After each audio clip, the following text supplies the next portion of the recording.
Monsieur le Président, cher ami, Monsieur le Secrétaire perpétuel, chers collègues, chers amis, on disait autrefois que le plus précieux dans l'homme est le regard, car c'est lui qui dit la vérité.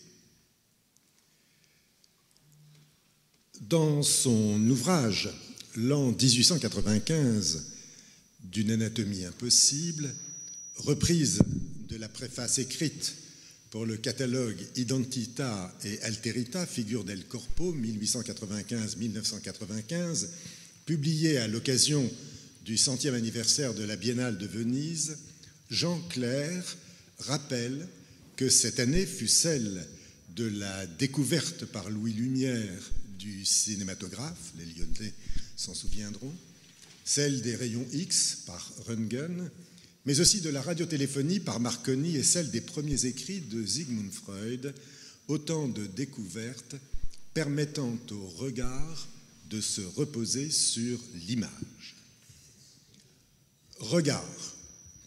Déverbal de regarder, le Furetière le définit en termes d'astrologie, de science morale, d'hydraulique. Regard. Réitération, retour en arrière, rétrospection vers un état antérieur, mais ajoute Jean Clair, le regard est aussi une conservation, une garde, une mise en garde, au sens de l'anglais ou de l'allemand, toward warten. Le monde existe aussi longtemps que je le tiens sous mon regard et que je n'oublie pas de retourner vers lui mon regard. De quelle autorité peut-on se prévaloir d'évoquer devant vous ce sujet, si tant est que ce soit un sujet, ce mot, si tant est que ce soit un mot, cet objet, ou plutôt ce non-objet, quand il constitue ceux qui fondent pour partie notre assemblée. De Jean Clair, toujours dans un autre de ses ouvrages, le regard est le privilège de ceux qui ont un visage. Si André Delmas définit l'anatomie comme le regard que l'homme porte sur son corps, aborder l'anatomie du regard consiste donc à porter regard sur le regard, à le découper de bas en haut, le disséquer pour mieux en décrire l'organicité.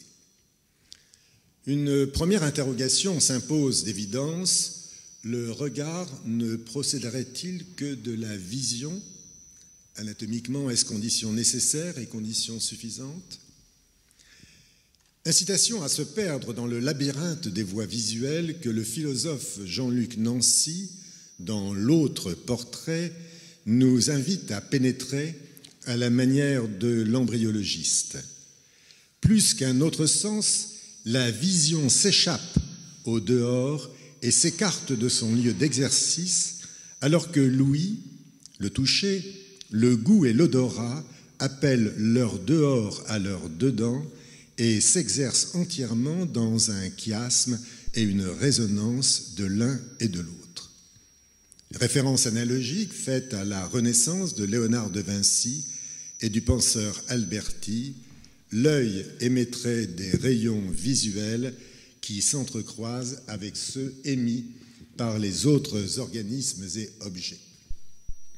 L'œil, émanation du cerveau donc, effractant avec prudence l'enveloppe cutanée des paupières, s'offre alors à notre examen, révélant ses trois tuniques et ses deux chambres, séparées par la loupe du cristallin, enchâssées dans les raies de la graisse orbitaire, mobile, je tourne de l'œil, grâce au muscle oculomoteur, consensuel de son jumeau, dans une mobilité en bige, lui permettant de balayer son champ en 3 dimensions.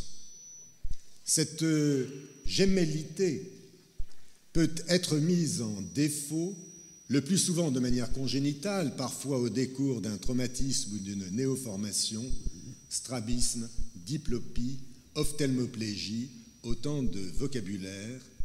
Regardez les yeux dans les yeux.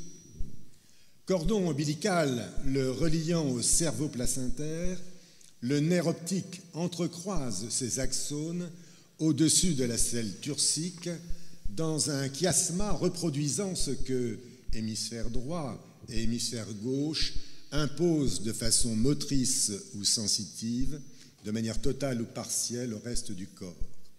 Ce que mon œil gauche perçoit, mon cortex occipital droit le reçoit et l'analyse, le concrétise, et inversement, voilà ce qu'en termes de vision, l'anatomie nous offre à voir. Et si, d'aventure, un ophtalme ici, énucléé, éviscéré ou exentéré là, la vision vous était interdite, la médecine a même imaginé, avec beaucoup de légèreté scientifique, avec beaucoup de beauté anatomique en contrepartie, la possibilité d'une transplantation d'une orbite et de son contenu, comme l'a fait récemment notre collègue Rodriguez à New York, redonner pour autant une fonction visuelle? Et de quel regard peut se prévaloir l'aveugle-né privé de vision? La vue serait donc cette sensorialité nécessaire au regard-action, si tant est que le regard ne soit pas passif. L'image, la forme, la couleur ayant été perçues et analysées au niveau des aires occipitales dévolues à la vision, quels liens vont alors s'établir avec le reste du cerveau, avec les autres aires sensitives, avec les centres de l'émotion, du langage, les aires motrices frontales de l'homonculus de Penfield? L'imagerie en résonance magnétique fonctionnelle nous en illustre l'écheveau, et les images que cette technologie nous offre sont d'une complexité sans autre égale que celle du macrocosme que l'astronomie explore. Invitation à lire l'ouvrage de Denis Le Bihan, Le cerveau de cristal. Soit, regard et vision sont donc intimement liés, mais si le regard échappait à la vision, nous revoyant alors à l'aveugle dont on sait qu'il compense sa cécité par l'exacerbation des autres sens, mais qui nous renvoie aussi à la synesthésie, cette confusion des sens dont l'illustration la plus célèbre est ce poème de Rimbaud, Voyelle, qui nous renvoie à la peinture d'Arcimboldo, à celle de Kandinsky, de Paul Klee, aux écrits de Huysmans, de Baudelaire, de Proust, à la musique de Schoenberg, de Messiaen. L'IRM fonctionnel et de diffusion nous en montre les détours. De même, quels circuits neuronaux s'activent ou s'effacent quand nous sommes confrontés à la vision de l'horrible, et quels cheminements cérébraux expliquent le regard errant de l'autiste qui ne croise pas votre propre regard? Regard d'artiste, regard d'autiste. Cette anatomie s'analyse par les techniques d'eye tracking que nous avons le privilège de développer au sein de notre équipe de recherche. L'enregistrement des micro-mouvements de l'œil qui fixent et tracent la ligne du regard que nous avons pu coupler avec l'IRM. Ligne tracée, écriture qui signe infailliblement notre regard et nourrit, nous le verrons, la création artistique, ocularisation. Regard d'anatomiste, disions-nous, en introduction, référence faite à l'ouvrage de Raphaël Mandresi, quand l'anatomie reposait sur la dissection du cadavre. Le sujet mort a-t-il un regard? Et pourquoi lui ferme-t-on les paupières quand le visage est devenu masque, de peur que la mort nous regarde? Et quelle mémoire l'œil des morts conserve-t-il? Quand les vivants ferment les yeux des morts, les morts n'ouvrent-ils pas les yeux des vivants? Si donc la vue est sensorialité passive, le regard est action, ou plus précisément interaction. Et si la première relève anatomiquement de l'œil, du nerf optique et des aires visuelles, le second mobilise le visage tout entier dans un jeu métoposcopique entre regardant et regardé, alimentant la formation de la subjectivité, de la connaissance de soi et des autres. Il fallut attendre le début du XVIIe siècle et la connaissance des lois optiques pour que se différencie ce double mouvement du regard projeté et du regard affecté. Mais regard et vue demeurent confondus, l'œil est à la fois le miroir de l'âme et l'instrument de son langage. Il faut attendre le XIXe siècle et les travaux de Duchesne de Boulogne, remarquablement rapportés par François Delaporte, pour dissiper cette illusion. Le regard s'inscrit dans la mimique qui ressortit telle une fonction d'expression. Et si l'émotion traduite par le mouvement relève à la fois de l'automatique et du volontaire, le clin d'œil n'est pas le clignement des paupières. Le mouvement traduit, l'abduction des traits lors du sourire, leur concentration, leur adduction quand on est triste, sera modulé par l'intention qu'on lui prête. Et le regard porté sur le visage de l'autre aura parfois peine à en déchiffrer le message quand les larmes appartiennent au rire et au pleurer. Lecture de la Genèse de la Genèse. Alors, Yahvé regretta d'avoir fait l'humanité sur la terre et son cœur eut de la peine. Je vais effacer l'homme que j'ai créé, car je regrette de l'avoir fait. Regard destructif du Créateur sur son œuvre. Pouvoir de pétrifier. Dans l'Odyssée, Homère nous parle des Gorgones. Euripide puis Ovide, dans les Métamorphoses, en reprendront le mythe, ces trois sœurs, dont la chevelure était faite de serpents enlacés et dont le regard figé transformait en pierre ceux qui voyaient leur visage. Persée, dont le bouclier miroir protégeait son propre regard, put ainsi trancher la tête de la Méduse qu'il offrit à Athéna, jettatore, dit-on en Italie, œil malin, mauvais œil. Pouvoir de vie et de mort déclinés à leur envie par les empereurs, les papes, les dictateurs, les rois, conditions de vie, de survie du sujet qui est soumis quand il ne le sollicite pas.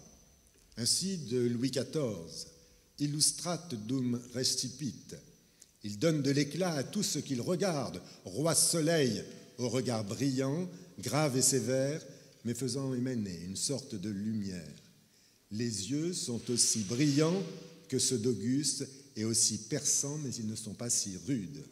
Regard qu'il n'est pas possible de représenter de face, ce que de front les yeux en seraient éblouis, pour reprendre l'expression du graveur Bertinet.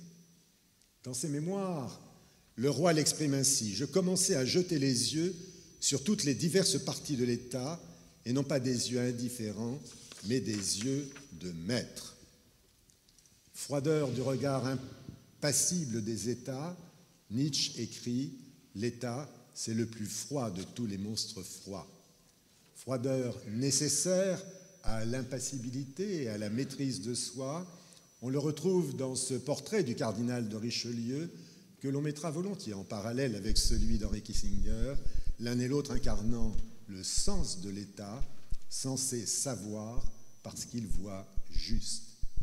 Chaleur brillante du regard ici, froideur là, le regard se décline à toutes les températures et l'œil se décline à l'aune de toutes les couleurs. Quand l'œil noir nous regarde, l'œil bleu nous conjure de son pouvoir néfaste. Regard masque ou le regard masqué? Retour sur cette conférence que l'Institut Fairfax avait consacrée au masque, doublée d'une magnifique exposition de masques de théâtre. Ces derniers, s'ils invitent le spectateur à concentrer son regard sur eux, à l'opposé du masque carnavalesque, laissent, pour des raisons évidentes, place à l'œil de l'acteur, lequel ne garde plus que la vision. Le masque devient alors regard offert, image immobile, signifiante. Aurait-il la même fonction que le masque du chirurgien quand ce dernier, s'il signe la personne et s'il est porté pour des raisons d'asepsie, invite celui qui en est porteur à concentrer son regard sur le sujet-objet qu'il opère, lui-même bordé des champs opératoires. Dialogue dans un espace clos, mais ce masque porté par l'équipe opératoire induit entre les exécutants une forme de concentration et de conversation par échange de regards qui se substitue à la communication verbale. Transition interrogative, en quoi le port du masque pendant cette épidémie liée à la Covid a modifié notre regard sur l'autre. Si donc le masque atténue ou oriente le regard vers l'autre différemment, en quoi peut-il l'acutiser?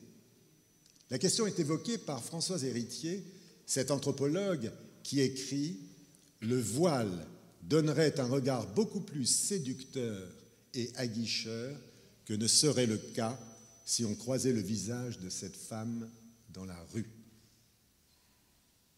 Le regard de l'assassin est-il comparable à celui du bourreau quand le premier croise son regard avec celui de la victime et que le second se pare volontiers d'un masque, moins pour ne pas être reconnu que pour cacher son émotion, anonymiser l'exécutant, et nous n'épiloguerons pas sur l'histoire de la guillotine et ses techniques d'exécution, et c'est sans doute pour cette même volonté d'éviter le croisement de regards que l'exécuté se voit les yeux bandés.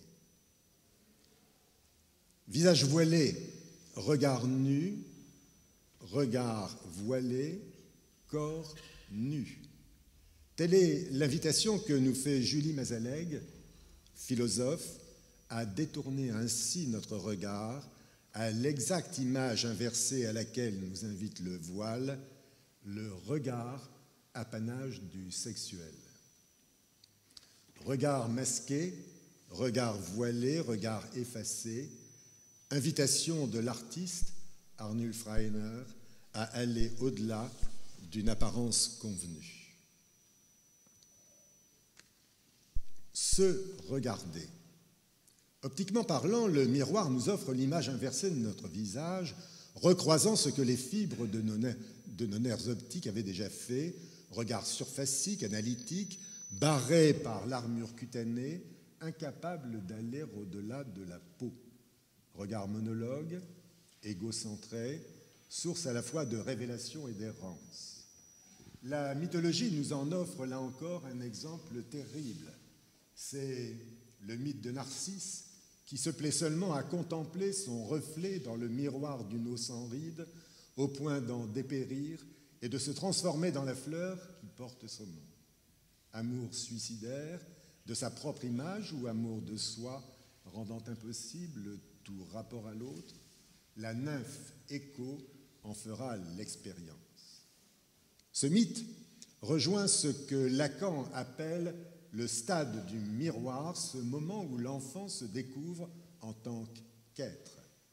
Psychanalyse encore cette inquiétante étrangeté, l'unheimlich, que rapporte Sigmund Freud, illustre par l'exemple qu'il rapporte de ce personnage qu'il découvre à travers les fenêtres du train et qui n'est autre que son propre reflet. Faire négation de son propre visage. Robert Antelme, dans L'espèce humaine, fait récit de son internement à Gandersheim au cours de la Deuxième Guerre mondiale et rapporte cet épisode du miroir trouvé. La dernière fois que j'ai eu un miroir, il y avait longtemps que je ne m'étais pas regardé. Il écrit « D'abord, j'ai vu apparaître une figure. J'avais oublié. Plus loin, la figure avait fini pour nous-mêmes par s'absenter de notre vie. » Le miroir capterait-il notre regard en nous offrant en retour qu'une vision, une image? L'épiphanie du visage, la rectitude du face-à-face sont-elles encore possibles? Ainsi s'interroge Jean Clair dans son recueil Autoportrait au visage absent. S'il fait référence au dévisagement dont les camps de concentration furent les lieux, il interroge sur le regard que les artistes contemporains de la fin du XIXe siècle au début du XXIe siècle portent sur eux-mêmes, rejoignant ce même questionnement du poète, le « je » est un autre d'Arthur Rimbaud. Cette impossibilité à se lire, à se représenter, à porter regard sur soi, quelle que soit la maîtrise de la main prolongée de la plume du crayon, n'est-elle pas inéluctable? Il suffit de voir défiler les autoportraits ô combien nombreux de Rembrandt. Le soleil ni la mort ne peuvent se regarder fixement, dit La Rochefoucauld, et notre propre visage. Le regard est la dernière goutte au fond de l'homme. Ainsi s'exprime Walter Benjamin. Invitation à lire Le regard de Georges Sale, que Walter Benjamin avait permis d'éditer. Archéologue collectionneur, conservateur au Louvre, fondateur du Musée d'art moderne, l'auteur compare 3 regards. Confronté à l'œuvre d'art, celui du connaisseur, de l'artiste et de l'amateur. Le premier dissèque et rationalise, mais il manque de jouissance. Le second, l'œil songeur, invite à goûter la rêverie, mais reste muet. Le troisième cherchera une familiarité, une ressemblance entre ce qui le surprend et ce qu'il connaît. Magie de l'art, par le truchement du regard, ce que je regarde me regarde. Invitation à élargir le cercle de nos sensorialités dans une forme de synesthésie, voire la musique, ou de pareidolie, mot étrange qui nous fait percevoir à travers les images de la nature telle forme humaine ou, vue par l'artiste, l'assimilation de tel blockhaus abandonné sur la plage à la tête décapitée de Saint Jean-Baptiste. Cosmos de la ressemblance, Walter Benjamin estime que nos perceptions, par exemple des visages dans l'architecture, dans la forme des plantes, entre certaines formes de nuages et aspérité de la peau, ne sont que de minuscules vues partielles d'un cosmos de la ressemblance. Dessiner en marchant. Démarche de l'artiste Sylvie de Meurville qui fait des blockhaus inscrits sur la masse rocheuse des falaises d'Onival, les yeux du paysage tournés vers la mer. Pour une vision tridimensionnelle, elle apparit sur une carte les blockhaus et les réunit par le schéma d'une aire optique. Elle obtient alors sur la carte un itinéraire qui se croise au niveau du chiasme optique et aboutit au cortex visuel. Dans cette déambulation, son regard offre à contempler une vision différente de celle depuis les blockhaus, la mer est devenue un grand champ de terre. Métamorphose, anamorphose, diphéomorphose, la métamorphose ne serait-elle qu'une illusion? Mais alors, la plus féconde des illusions, d'elle, l'art est né, grâce au regard de l'artiste sans qui les choses ne seraient pas ce qu'elles sont. L'émotion d'un instant, aussitôt évanouie, devient durée, permanence, nostalgie. Ainsi s'exprime Nicole Duhaut dans La Métamorphose ou le nœud gordien. Le regard se décline encore à l'aune du temps, regard sur le passé, renvoyant à l'étymologie du mot, fixant dans la mémoire ou dans l'oubli l'objet ou le sujet croisé des yeux. C'est lui qui nourrit notre jugement sans pour autant le fixer. Photographie d'un moment que le temps aura tôt fait de rendre anachronique s'il n'est pas recontextualisé, expériment qui fonde notre expérience. Regard sur le présent, si tant est que le présent existe, sauf à l'inscrire dans l'espace-temps. Le physicien astrologue nous le rappelle, quand l'étoile que nous voyons briller au firmament à des années-lumière de notre Terre a déjà disparu de sa galaxie au moment où notre regard voit briller sa lueur. Regard sur le futur, peuplant notre imaginaire, rêveur, fantasmagorique, sa vanité ne l'empêche pas d'alimenter notre espérance. Dans son ouvrage intitulé « Le regard et la voix », Pascal Bonitzer écrit « Le sort de qui regarde, c'est d'errer. Par le regard, on s'évade, on s'oublie soi-même pour se fondre dans l'objet ou l'être regardé. » Jeu des mots, quand le rêve trouve son étymologie dans l'ancien français esver, venu du gallo-romain eso, vagabond.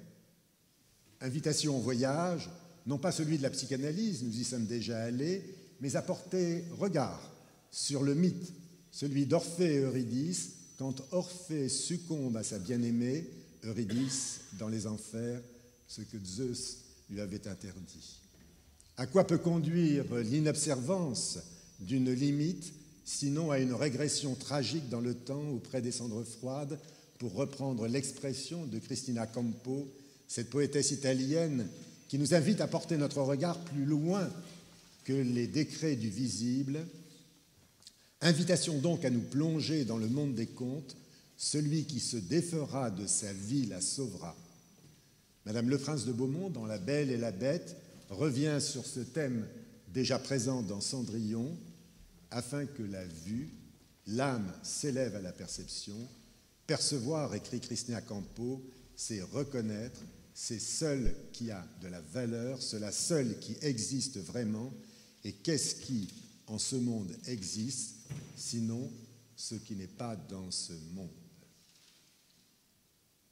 Le regard serait donc une vue de l'esprit, regard anthropologique, regard ethnographique, précédé d'ô combien de verbes d'action. Jeter un regard, porter regard, confondre, offrir, suivi de combien d'adjectifs, lucide, obséquieux, bienveillant. Je vous laisse imaginer tous les qualifiants qui pourraient l'embrasser. Le regard est organe sensible et politique, nouant la raison et l'intuition, l'émotion et la connaissance. Il nous appartient à tous et nous lui appartenons. Sens propre, sens figuré, s'il a été regardé aujourd'hui sous une forme anatomique, organique, sous une forme scientifique, historique et artistique, demeure cette autre dimension anthropologique et ethnographique. Quel regard peut porter à l'heure de la mondialisation notre culture, notre race, notre spécialité sur d'autres cultures, sur d'autres races, sur d'autres disciplines, et quel regard nous réunit au sein de cette assemblée? Invitation pour clore ce débat à se regarder et à rejoindre le philosophe. Je vous remercie.